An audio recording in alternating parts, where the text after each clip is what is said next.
Hello students, कैसे हैं आप लोग। आशा है कि आप सब ठीक होंगे, स्वस्थ होंगे।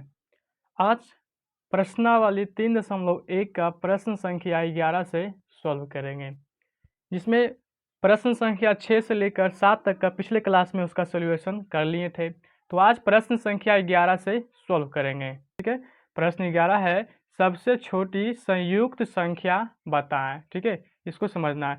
तो उससे पहले इस क्वेश्चन को हल करने से पहले आपको ये संयुक्त संख्या को समझना होगा। ये संयुक्त संख्या क्या होती है, किसे कहते हैं संयुक्त संख्या। ठीक है, तो इसको आपको पहले समझना होगा। ठीक है, यहाँ पे संयुक्त संख्याएं, ठीक है, कंपोजिट नंबर वैसी संख्याएं जो दो से अधिक संख्याओं से विभाजित हो संयुक्त संख्या कहलाती है। जैसे कि 4, 6, 8 और 10 etc बहुत सारे नंबर होंगे। ठीक है, ये जो है 4 से, 6 से, 8 से, 10 से, ये सब क्या है, इसका संयुक्त संख्याएं का एक एग्जाम्पल हो गया। ठीक है, ये सब संख्या जो दिया गया है ये है दो से अधिक संख्याओं से विभाजित होने वाली संख्या है। ठीक है, तो आशा है कि आप संयुक्त संख्याएं कंपोजिट नंबर को समझ गए होंगे। ठीक है, तो प्रश्न 11 में है, ठीक है, प्रश्न 11 में क्या है, सबसे छोटी संयुक्त संख्याएं बताना है। ठीक है, तो यहाँ पे देखिए सबसे छोटी संख्याएं जो है, ठीक है, 4 से स्टार्ट हुई है ना, तो ये क्या हो जाएगी, सबसे छोटी संख्याएं 4 हो जाएगी। ठीक है, तो आप यहाँ क्या लिखेंगे, 4, क्या हो जाएगा, यहाँ पे 4 हो जाएगा। ठीक है, अगर आप चाहें तो इसका आप एक लाइन भाषा भी लिख सकते हैं, 4 सबसे, ठीक है, 4 छोटी संयुक्त संख्या है। ठीक है, 4 सॉरी यहाँ पे क्या होगा, सबसे कर लीजिएगा। ठीक है, 4 सबसे छोटी संख्या है। ठीक है, तो ये है आपका प्रश्न 11 का सॉल्यूशन। चलिए इसी तरह से प्रश्न 12 को भी हल करेंगे। प्रश्न 12 में है, 100 से कम 5 क्रमागत संयुक्त संख्याएं लिखिए जिनके बीच कोई अभाज्य संख्या ना हो। ठीक है, तो इसको आपको समझना है।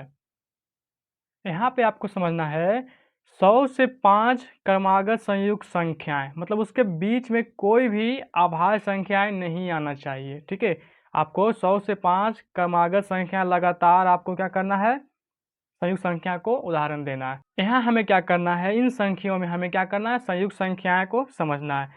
तो हमें क्या करना है, 5 क्रमागत संख्या को ज्ञात करने के लिए यहाँ पे हमको इस संख्या में दिया गया एग्जाम्पल जिसको समझना है। ठीक है, तो 7, 8, 9, 10, 11 हमें 5 क्रमागत संख्या लेना है। ठीक है, तो पहला उदाहरण के तौर पे क्या लेंगे, 7 से लेकर 11 तक 5 संख्या क्रमागत लेना है। ठीक है, अब इसमें चेक करना है क्या क्या कोई बीच में भी अभाज्य संख्या है। तो 7 है, देखिए यहाँ पे क्या है, 7 और 11 ये क्या है, अभाज्य संख्या है।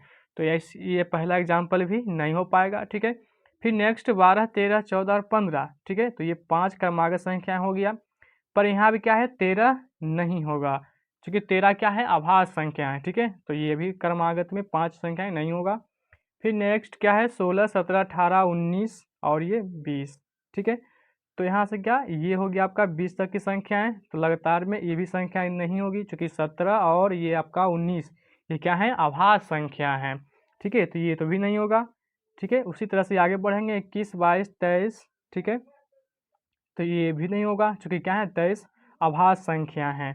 उसके बाद नेक्स्ट 24, 25, 26, 27 और 28। ठीक है, यहाँ तक की संख्या को चेक कर लेते हैं क्योंकि 5 क्रमागत संख्याएं हो चुकी है। ठीक है, तो देखिए 24 भी क्या है, संयुक्त संख्या हो रही है क्योंकि इसका भी 2 से अधिक भाज्य गुणनखंड हो रहा है। ठीक है, 25 का भी हो रहा है, 26 का भी हो रहा है और 27 का भी हो रहा है और 28 का भी हो रहा है। ठीक है, तो आप समझ गए कि ये 24, 25, 26, 27 और 28 ये हमारे क्या हैं, संयुक्त संख्याएं। ठीक है, तो हमारा आंसर के रूप में हो जाएगा 24, 25, 26, 27 और 28। ठीक है, तो चलिए इसको कॉपी पे यहाँ पे लिख लेते हैं।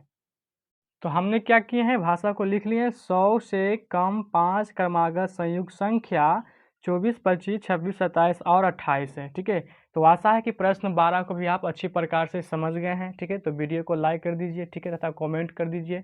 अगर चैनल पे नए हैं तो चैनल को सब्सक्राइब कर लीजिए। ठीक, तो चलिए प्रश्न 13 को भी इसी प्रकार समझते हैं। प्रश्न 13 में है, किसी संख्या के इकाई स्थान पर 5 है, यदि वह संख्या 150 और 200 के बीच की हो तो वह संयुक्त होगी अथवा अभाज्य है। ये हमें ज्ञात करना है। ठीक है, यहाँ लिखा हुआ है इकाई स्थान पर 5 है। ठीक है, तो यहाँ क्या लिखेंगे, हल। फिर क्या लिखेंगे यहाँ पे, इकाई, इकाई क्या दिया हुआ है, इकाई स्थान पे 5, ठीक है। तो यहाँ क्या लिखेंगे, इकाई अंक 5, ओके। उसके बाद क्या बोला गया है, 150 और 200 के बीच, तो यहाँ क्या लिखेंगे, 150, ठीक है, और कितना, 200, आप इसको 2 कर लीजिए, ठीक है, 150 से 200 के बीच, ठीक है। तो हमें क्या ज्ञात करना है, बीच संयुक्त होगी अथवा अभाज्य होगी संख्या, ये हमें ज्ञात करना है। तो 150 के बीच में इकाइयाँ कितना, 5 होनी चाहिए, ठीक है। तो यहाँ लिखेंगे हम 155, चूँकि 150 के बाद कितना आएगा, 155 ही है, जो इकाई स्थान पे क्या आएगा, 5 आएगा, ठीक है। उसके बाद कितना होगा, तो 165, इसी तरह से 175, 185 और 195, ठीक है। तो ये है आपका 150 से लेकर 200 के बीच में संयुक्त होगी अथवा अभाज्य, ये आपको समझना है। तो देखिए 155, 165, 175, 185 और 195, और 195 के बाद आ जाएगा 200, ठीक है। तो आपको ये समझना था, ठीक है। तो अतः यही हो जाएगा क्या, इन सभी संख्याएं जो हैं संयुक्त संख्याएं, क्योंकि ये सभी संख्याएं जो है क्या है, 5 से पूरा पूरी विभाज्य है। तो यहाँ हम लिखेंगे अतः ये सभी, ठीक है, सभी संख्या संयुक्त संयुक्त संख्या होगी, ठीक है। ये आपका आंसर है, ठीक है। तो आशा है कि आप प्रश्न 13 को भी अच्छी प्रकार से समझ गए हैं। आप चाहें तो इसे नोट कर लीजिए या इसे स्क्रीनशॉट ले लीजिए, ठीक है। तो चलिए प्रश्न संख्या आप 14 को हल करेंगे। प्रश्न 14 में है, 10 से बड़ी किसी संख्या के अभाज्य होने के लिए उसके इकाई स्थान पर कौन कौन से अंक हो सकते हैं, ठीक है। प्रश्न को अच्छी प्रकार से समझिए, तभी तो क्वेश्चन आपको समझ में आएगा, ठीक है। 10 से बड़ी, ठीक है, 10 से बड़ी संख्या क्या होती है, 11, 12, 13, ठीक है। तो यहाँ 10 से बड़ी किसी संख्या के अभाज्य होने के लिए, मतलब अभाज्य संख्याएं सभी 11, 12, 13, 14 ये नहीं, सिर्फ अभाज्य लेना है 10 से बड़ी संख्या के लिए, ठीक है। तो अभाज्य होने के लिए उसके इकाई स्थान पर कौन कौन से अंक हो सकते हैं, ठीक है, इसको आपको समझना है। तो चलिए यहाँ पे हल करेंगे। तो यहाँ क्या लिखेंगे, हल के बाद आगे बढ़ेंगे, ठीक है। तो 10 से बड़ी संख्या अभाज्य संख्या हो जाएगी 11, ठीक है, 13, फिर नेक्स्ट 19, नहीं सॉरी 17 पर होगा, क्योंकि 17 भी क्या है, अभाज्य संख्या है, 17 और 19, ठीक है। इसी तरह से क्या है, ये 11, 13, 17 और 19, ठीक है, ये सभी क्या है, अभाज्य संख्या हैं। और भी संख्या हो सकती है, ठीक है, क्योंकि हमको बस इतने संख्या को समझना है।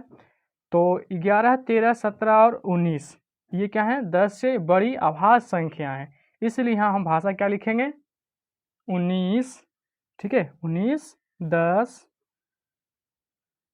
संख्या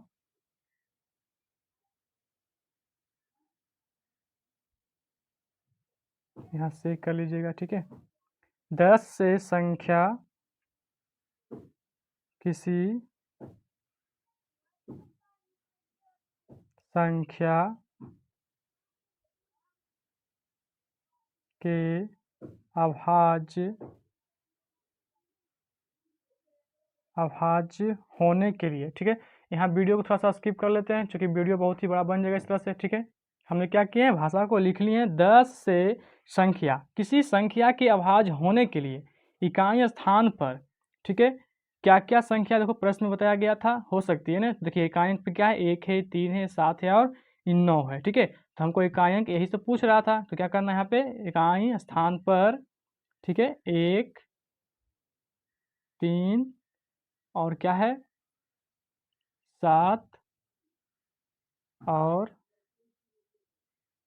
क्या है, 9, ठीक है, 9 होगी। तो आशा है कि आप प्रश्न 14 भी समझ गए होंगे, ठीक है। तो चलिए नेक्स्ट क्वेश्चन 15 को समझते हैं। प्रश्न 15 में है, क्या कोई ऐसी भी संख्या है जिसका कोई गुणनखंड ना हो? ठीक है, तो आप समझिए खुद, ठीक है, क्योंकि यहाँ क्वेश्चन क्या कर रहा है, क्या कोई ऐसे भी संख्या है जिसका कोई गुणनखंड ना हो? ठीक है, तो यहाँ क्या लिखेंगे? नहीं, नहीं कोई कोई कोई भी संख्या कोई भी संख्या ही नहीं,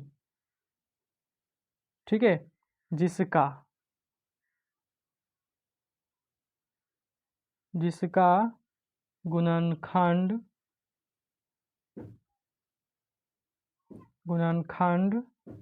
ना हो। ठीक है, तो आप समझ गए ना कि कोई भी ऐसी संख्या नहीं है जिसका गुणनखंड ना हो। अगर आप उदाहरण समझना चाहते हैं तो चलिए आप उदाहरण के माध्यम से हम समझते हैं। मान लीजिए कोई संख्या ले लेते हैं, जैसे कि क्या, एक लेते हैं, ठीक है, एक, तो इसका भी एक क्या होता है, एक गुना एक हो सकती है। ठीक है, अगर दो लेंगे, ठीक है, तो यहाँ एक, ठीक है, गुना दो होगा, या ठीक है, दो गुना एक होगा। तो आप समझ गए कि ऐसा कोई भी संख्या नहीं जिसका कोई भी गुणनखंड ना हो। ठीक है, तो ये आपका क्या हो जाएगा, नहीं। इसका आंसर तो आशा है कि आप प्रश्न 15 को अच्छी प्रकार से समझ गए हैं।